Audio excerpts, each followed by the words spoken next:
लेकिन जैसा कि मैंने कहा, आज की सबसे बड़ी खबर यूक्रेन का डबल अटैक। आइए इसके बारे में बात करते हैं। मॉस्को पर फिर हुआ बड़ा ड्रोन अटैक। 2 सरकारी इमारतों को टारगेट किया गया।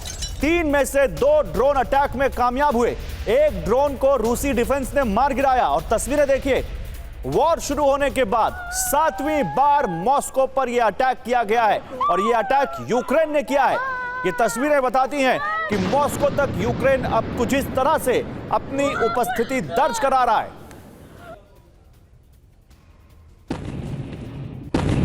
और देखिए, मॉस्को पर ड्रोन अटैक के बारे में और डिटेल जानकारी आपको देते हैं और फिर आगे बढ़ते हैं। पीसीआर दिखाइए। यहां पर देखिए, मॉस्को में फिर से ड्रोन अटैक हुआ है। ड्रोन अटैक की तस्वीरें भी हम आपको इधर दिखा रहे हैं। देखिए कैसे ब्लास्ट हुआ। ये देखिए, 2 ड्रोन ने टारगेट को हिट किया। 3 ड्रोन आए थे, 2 ड्रोन ने टारगेट को हिट किया। एक ड्रोन को हवा में मार गिराया गया। अब सवाल यह है कि क्या ये 2 ड्रोन और ज्यादा होते तो क्या कुछ और बड़ा नुकसान होता। 2 सरकारी इमारतों को टारगेट किया गया। यहां पर 2 सरकारी इमारतें और क्रेमलिन से ज्यादा दूर नहीं है। एक सरकारी बिल्डिंग को नुकसान भी पहुंचा है। यानी यूक्रेन कहीं ना कहीं अपने मकसद में कामयाब हो रहा है। ड्रोन अटैक के बाद मॉस्को में हाई अलर्ट जारी कर दिया गया है। मॉस्को में इस वक्त हाई अलर्ट है। हेलीकॉप्टर के जरिए मॉस्को में निगरानी रखी जा रही है कि कोई भी फ्लाइंग ऑब्जेक्ट मॉस्को के आसमान में दिखे तो उसको शॉट डाउन कर दिया जाए। इसी बीच एक और बड़ी खबर है, मॉस्को में ड्रोन अटैक से अफरा तफरी मच गई है। 2 बिल्डिंग्स को नुकसान पहुंचा है। एक निर्माणाधीन बिल्डिंग खाली थी जिस पर यह अटैक हुआ। तो ये तस्वीरें देखिए, ये 2 ड्रोन्स बताए जा रहे हैं जिनके जरिए वहां पर नहीं, ये हेलीकॉप्टर्स हैं। ये जो आप देख रहे हैं ये हेलीकॉप्टर्स हैं और ये मॉस्को के आसमान में अब ये पेट्रोलिंग शुरू हो गई है। एयर पेट्रोलिंग हो रही है वहां पर, ताकि कोई भी फ्लाइंग ऑब्जेक्ट दिखे तो उसको मार गिराया जाए। लेकिन फिर इसी बीच मॉस्को में हमले के वक्त क्या हुआ, मॉस्को हमले के वक्त क्या हुआ, आइए आपके सामने ये जानकारी भी रखते हैं, फिर अपने मेहमानों के पास जाएंगे। देखिए, जोरदार धमाके की आवाज सुनी गई। सब कुछ एक वेव की तरह महसूस हुआ। बड़ी संख्या में लोग इधर उधर भागने लगे। मौके पर काफी धुआं फैल गया, कुछ दिख नहीं रहा था। उनको वो एयरपोर्ट पर ऑपरेशन रोक दिया गया। एयरपोर्ट पर आ रहे विमानों को डायवर्ट कर दिया गया। ये प्रत्यक्षदर्शियों और एजेंसियों के हवाले से जानकारी आ रही है। और इस पर बात करने के लिए मेरे साथ एक बड़ा पैनल है।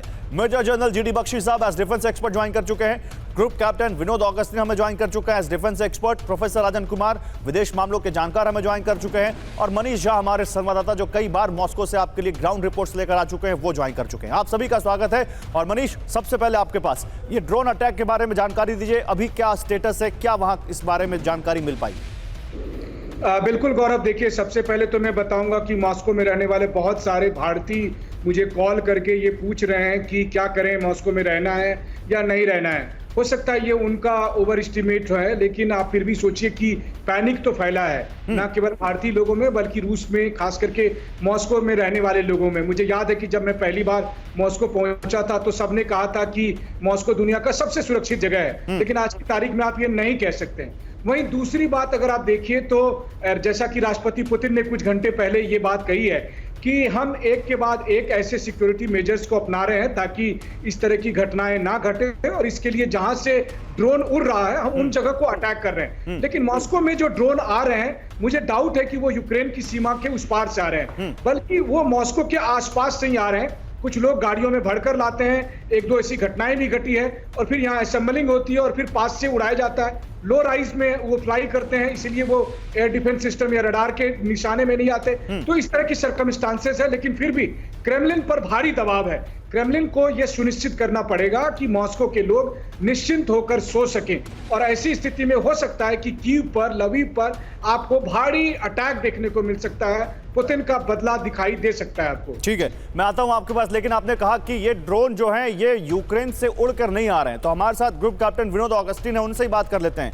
ऑगस्टिन सर, आपकी क्या रीडिंग है इन ड्रोन्स को लेकर और इन ड्रोन अटैक्स को लेकर? देखिए, चंद मिनट दीजिएगा। हाँ। आप मेरे पीछे जो बिल्डिंग देख रहे हैं, ये है वो बिल्डिंग जिसका जिक्र कर रहे थे। और आप को एक 30 सेकंड्स दीजिए। और आप मेरे पीछे भी एक ड्रोन देख रहे हैं। ये ड्रोन लगाने का ये मकसद है, आप ध्यान से इस ड्रोन को देखेंगे, ये कंप्रेस्ड जो फोम होता है ना, उस फोम का बना हुआ ड्रोन है। इसमें अगर मेटल पार्ट देखते हैं तो सिर्फ ये मोटर है और बाकी सब फोम का बना हुआ है।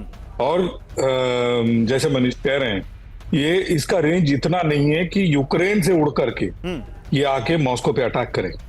ये कहीं आसपास के इलाके से ही लॉन्च किया गया है ये ड्रोन, पहली बात। और दूसरी बात, ये इलेक्ट्रिक मोटर होने की वजह से बिल्कुल ही साइलेंट है। इस ड्रोन का नाम यूक्रेन ने रखा है रिपेल। तो कोई इनका जो घर का बेदी जो है वो लंका ढाला, घर का बेदी जो है इसको अंदर ला करके इसको असेंबल करके मॉस्को पे अटैक करवा रहा है। और तीसरी बात, ये जहां से लॉन्च हो रहा है उस पे अटैक करेंगे ये नामुमकिन है गौरव जी। इसका एक रीजन बताता हूं, ये इलेक्ट्रॉनिकली साइलेंट ड्रोन है। मैंने इसको पूरा अच्छे से जायजा लिया। हम ड्रोन बनाते हैं, हमारा ड्रोन बनाने का कंपनी है। इसको पूरा इलेक्ट्रॉनिकली मैंने जायजा लिया है, इलेक्ट्रॉनिकली साइलेंट है। इसका मतलब ये प्री प्रोग्राम्ड टारगेट पे लगा दिया जाता है, ऊपर एक बटन होता है, उसको दबा दो, ये ड्रोन टेक ऑफ करेगा और जाकर के अपने लक्ष्य पे भेजेगा।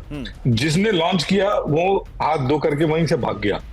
और ये लाया जा सकता है, जो फ्यूजलाज और ये जो टेल सेक्शन देख रहे हैं आप, ये अलग भाग में आता है। इसका मतलब एक छोटे से जो पिट्ठू है, मतलब उस पिट्ठू के अंदर ये ड्रोन आ जाएगा, जो अंदर ही वहां पर मॉस्को के घर के मतलब घर का भेदी है, और वही वहां पर पुतिन को लगातार वो जख्म पर जख्म दे रहा है। ये बड़ी बात आपने कही, मैं इसको लेकर जाऊंगा आप जनरल बख्शी के पास, लेकिन एक